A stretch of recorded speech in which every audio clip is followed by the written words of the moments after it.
এই দেখেন শ্বশুর বাড়ির থেকে একদম কি মজার মাংস পাঠিয়ে দিছে, তো হাঁসের মাংস আমার ফেভারিট মাংস।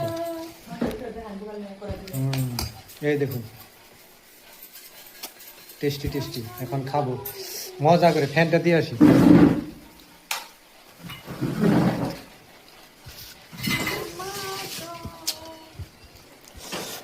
গরম গো, হাঁসের মাংসের স্যান্ডটা শুনলে না দারুণ লাগে।